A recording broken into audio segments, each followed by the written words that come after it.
most anticipated news shows, has to be for me at least, is Are You There, Chelsea? And to give you a little bit of a sneak peek today, we're talking to Laura Prepone. How are you, my dear? Hi, Megan. How's it going? I'm good. Well, we are so excited to talk to you, and I must tell you that I've never had a more engaged crew than I do today. They are drooling, and later I'm going to have to mop all the drool up off of the floor. Whatever. However, we are very excited to talk to you about the new show.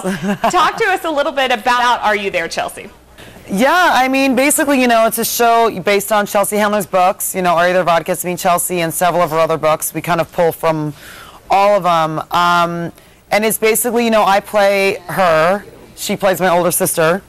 And it's just about my character going through these awesome experiences and really just grabbing life by the horns and living this time in her life and making mistakes. And she's flawed and awesome, and everyone's just going to love watching it because it's great. Everybody can relate to it on some level. I completely agree, and that's when you read her books, you're like, you are kind of mortified but you're laughing at the same time. Yeah, and the thing is that we don't talk about it, but she does. You know what I mean? Like, she actually, tells people these experiences where most people are like, I would never tell anybody that.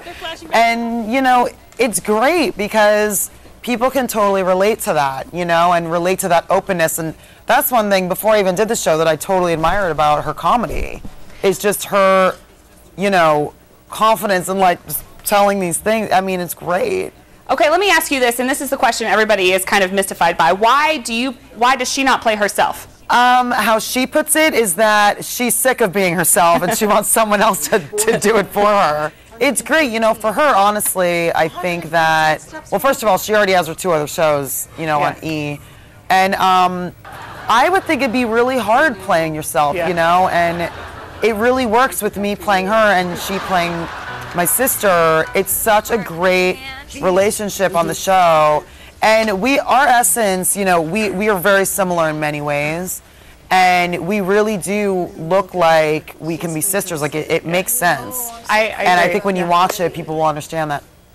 Okay, so there are a lot of smooching scenes, I would assume.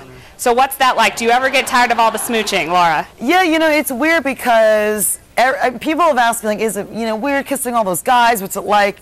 Honestly, it's so technical because you don't want to worry about, like, blocking them or shadowing them. And, those kinds of scenes are very, very technical, and there's really no, I get to make out with this guy today. It's nothing like that. It's a very kind of, it's a way more technical thing, and those are actually, can be more stressful than doing any of the other scenes. But, yeah, honestly, I don't really think about it. It's just when there's one, especially on this show, because every week it's like a different guy. Where it's like, oh, nice to meet you, and then we're like, making out. But honestly, I don't really think about it. I really don't. Are You There, Chelsea? Comes on when on NBC? We're on Wednesday nights at 8:30. All right. Well, Laura, thanks NBC. so much for talking to us. We're excited about the show. Thank you for having me. Coming up next, we're going to talk with our plastic surgery guru, Dr. Mike Dixon. He is answering questions about breast augmentations, and Dan the Money Man is in with augmentation suggestions of his own. Should you change your retirement plan? He'll give you the scoop. And you remember her because she gave you the scoop on your evening news every night right here on KAMR NBC4. An old friend returns to Studio 4 and she's brought her kids to demonstrate a fun family activity. But first, here is your MyHighPlains.com.